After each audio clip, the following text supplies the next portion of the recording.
Hello, ladies and gentlemen, and welcome back to the Ultimate Doctor Who Marathon, the show where I take a look at every classic Doctor Who story, one episode a day at a time, plus some big finish.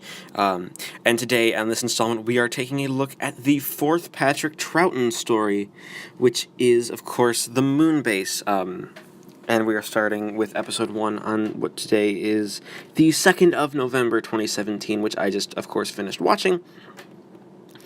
And I have to say that this is, as a story, this episode is a great introduction to the story. The Moonbase as a story has episodes 1 and episode 3 missing, but I'm watching off of the DVD, so I have them animated, which is just a great way to see things changed. You have enough sort of done so that you can have just about. You can try to recreate the episodes, and I have to say that the animation for this episode, in particular, is probably the best animation job we've gotten. It's very similar in the styling to the Reign of Terror and the 10th Planet, but it takes very much a care to basically try and show as close as we can to what the episode of the Moonbase actually would have looked like. It's not perfect by any means. It's still a bit cheap, but it's much better than the Power of the Daleks animation, where that just sort of, it was just sort of that one was trying to imitate Power of the Daleks and the clips that we already had, as well as do its own thing. Whereas this one is very much trying to be faithful, and I think I can appreciate that one more. This one is also much better to watch animated than the reconstruction, because there are quite a few visual things, like you have stuff, the characters jumping around on the moon, and this jumping around on the moon sequence just couldn't really be done if it was a telesnap. You wouldn't see nearly as much here if that was the case. It's sort of interesting that way. That's the way that we're changing things, but. I also quite like the fact that the Doctor and company, they just sort of, I like the story that basically the TARDIS has spun out of control and we have landed on the moon, and we're going to the moon, and there's a base on the moon where that controls the weather of Earth. We're in the far future of 2070, so about 60 years from now, and hopefully we'll actually have a moon base by then. Mainly because Moonbase equals awesome. I just sort of want that sort of thing, and this Moonbase is here basically just to be like, right, what are we doing? We are getting this built up, just to be, a real. A real old sort of story. The actual plot it's a good way to open the plot.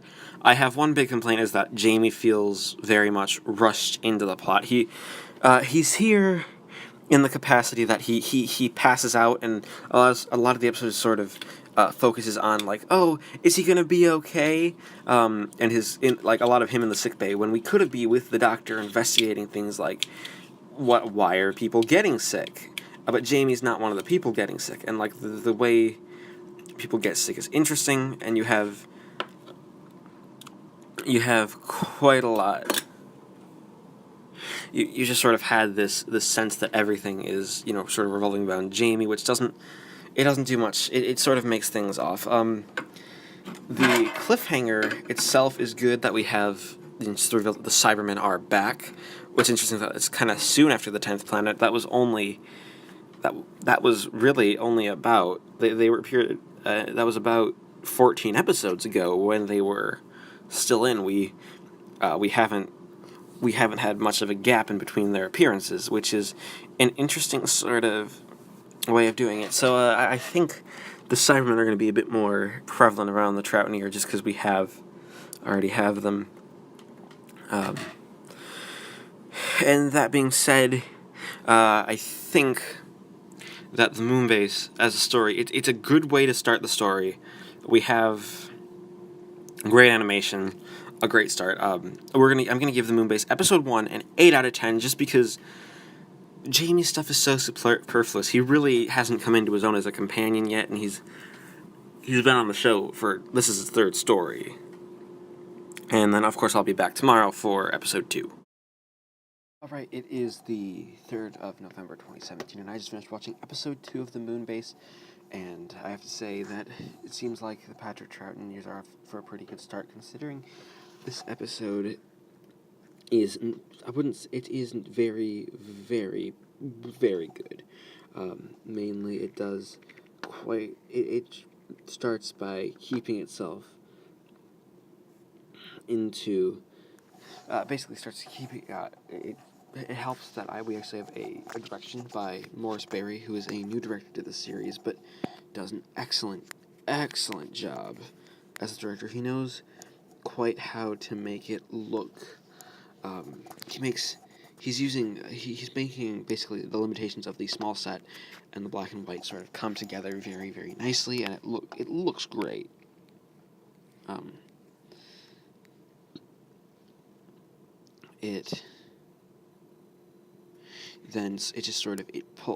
episode just sort of keeps itself close and doesn't allow itself doesn't give too much away initially.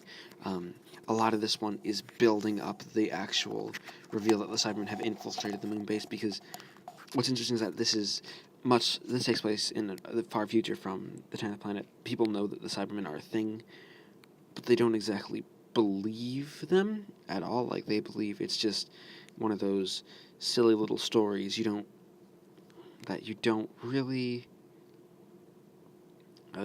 get told about. They are supposed to be extinct, and that is the big sort of thing, that they're not really extinct. They are there, and they've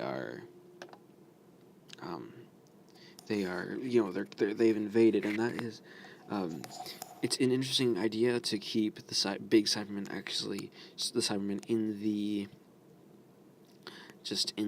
in the background, which is really, really, I think it's a good decision, especially because we have this big redesign, and even Polly isn't sure if they're actually Cybermen, and a lot of this is really just going to be, of the episode, is really just, it's all about if the entire thing is just in Polly's head, and sort of what exactly the Doctor can do about it, and just as well as what could possibly happen with it. It does quite a lot just to keep itself going, and I have to say, probably the best, one of the best parts of the thing is just the Doctor Patrick Troughton as the Doctor, who comes into his own here. He is just great, as he pretty much goes in and he comes out. He gets to have a Doctor sort of a moment that really I think is going to define him. That there's evil in this universe. We have to fight it. And he gets this great speech where he's because Ben's just let's just go. There's nothing keeping us here. We don't need to stay. No, he's staying, and you don't have a choice. We're staying, and we are basically going to make sure everything stays. Everything. We're going to see this through, and basically see if everything. Just make sure everything is pulled together, and just sort of keeps itself going. What else is interesting is that Annika Wills, actually, as Polly, she's ordered to make the coffee at one point, which people complain is sexism, but then she's she's ordered to make the coffee, and this is how they figure out, hold on, it's in the coffee, which is, it's one of those, it's that weird sort of subversion of, I guess, a trope, which I really like. And I mean, just this episode in general just knows how to keep everything just knows how to keep everything pulled together, and just sort of keeps everything working well. And I have to say that I also love the fact that we just sort of have a feeling that things aren't staying. It's them as they like they aren't necessarily staying as well as they should. Um, uh, just because everything is sort of supposed to be right, it's there, and um,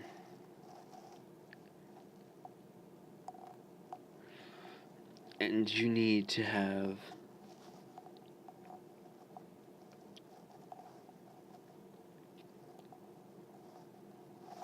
And you really just need everything to keep itself together, and sort of to keep it working well. And I have to say that the episode just sort of feels full. It feels like a good way to continue the story. So I'm going to give the Moonbase episode 2 one of the higher scores that I've given an episode, the highest score I can give it, because it's really, with all just the way the acting comes out and the fact that it exists, it deserves a 10 out of 10. This is definitely the high point of the story, and probably the high point of the season. Like this, I think I've enjoyed this episode more than I've enjoyed any of the other episodes from season 4 thus far, and Patrick Troughton thus far. Alright, so it is the 4th of November 2017, and I just finished watching episode 3 of the Moonbase. And I have to say, this isn't as good as episode 2, but it's still a great story episode. Mainly, the really big problem with this episode is that it drags just a little bit too much for my liking. It continues the story on with, mainly about halfway through, the Cybermen are essentially the Cybermen in the base are defeated, but it's the Cybermen outside who are not. They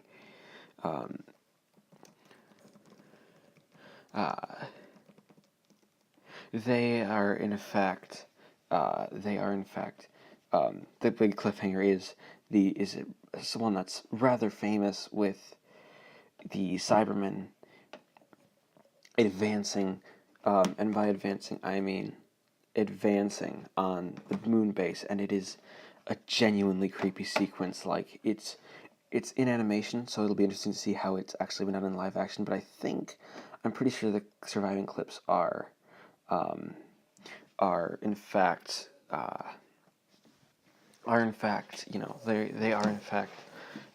they are close to what actually the episode looked like. That being said, we also have some really good stuff with the Doctor here, and with mainly this is Polly's episode to shine, as for the most part she's the one who figures out how to kill the Cybermen, mainly because this time they don't have access to radiation. So Polly gets the idea of, well, what if, they're made of metal, but they seem to have plastic, like, for their hearts and lungs, so what if we try to melt the plastic and kill them like that? And it's kind of graphic, like, the Cybermen, when they go down by, like, spilling out white foam, and it's kind of, it's just a little bit on the side of creepy, like, enough just to make you sort of be like, ooh, that's not very, that's very sort of like, ooh, that's just a little bit gross out. And it works really well. The foam makes them look like they're, not all that is sort of to be seen. And I really like it.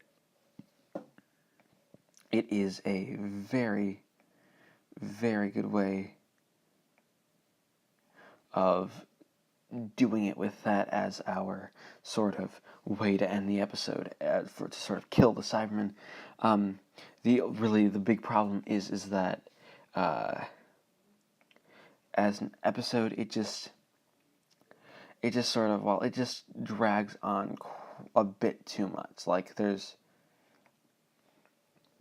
just a bit, like, there's this extended sequence outside where there's like a chase, and part of that being the animation, it just, you don't have as much to, sort of go off of, so you don't really know, this is where we're going. So that's probably my biggest complaint with the episode, is that it's just, there's a lot of action and it's kind of slow. And I mean, the direction was probably nice, but I really can't gauge it, so for that I'm gonna have to just knock off a point. But I have to say that it's interesting that we give Michael Craze as Ben something interesting to do, as he actually fights off, he helps fight off the Cybermen, while Polly's the one who actually makes the way to kill them. Well, we do get a little bit of educational, like, science-y stuff in there too, which is a nice little touch and a nice little callback to the roots of the show. But other than that, I have to say, the Moonbase episode 3 is an excellent example of Doctor Who. It's not as strong as Moonbase episode 2, but it's strong enough to get a 9 out of 10. Right, so it is the 5th of November 2017. To all you Brits, happy Guy Fawkes night. And we have episode 4 of the Moonbase, and I just like episode 3 is just as good. The big problem, of course, being the fact that the episode... Well, here's the problem. The episode really doesn't have any sort of an idea for how to... it just doesn't have that much how to do the pacing.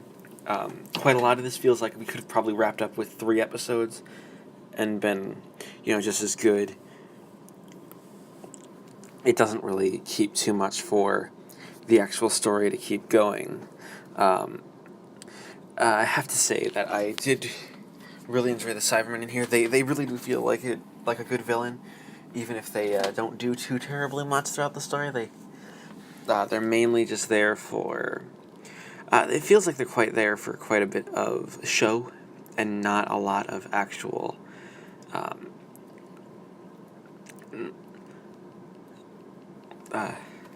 not a lot of actual finishes for the story. I'm sorry, I think I might have caught a cold, so I'm a little low energy tonight. But I really, really did enjoy this episode. It was really good. This has been the best Patrick Troughton story since The Power of the Daleks. Like, this is going to be up there in one of the really good ones. It's not, obviously, mainly the, it's just basically, let's defeat the Cybermen, but other than that, there are a couple of, good little things to note, mainly the fact that Jamie really has come to his own. It seems that Jamie is actually able to have his own sort of, arc and point to the story. He does stuff with Ben, and it actually feels more like Jamie has his own idea, and he has some pretty good lines, and I feel like we just sort of have made him part of the actual TARDIS team now, better than he was for the earlier other stories. So that being said, I'm going to give the Moonbase episode 4 a 9 out of 10. That being said, and we being at the end of the actual episode, we add up the scores for the Moonbase to give it a final score of the Moonbase with a 9 out of 10. Thank you, everybody, for watching this installment of the Ultimate Doctor Who Marathon. Please leave a like, leave a comment, and subscribe if you want to see more of my content, as the Ultimate Doctor Marathon will continue next time with the MACRA Terror.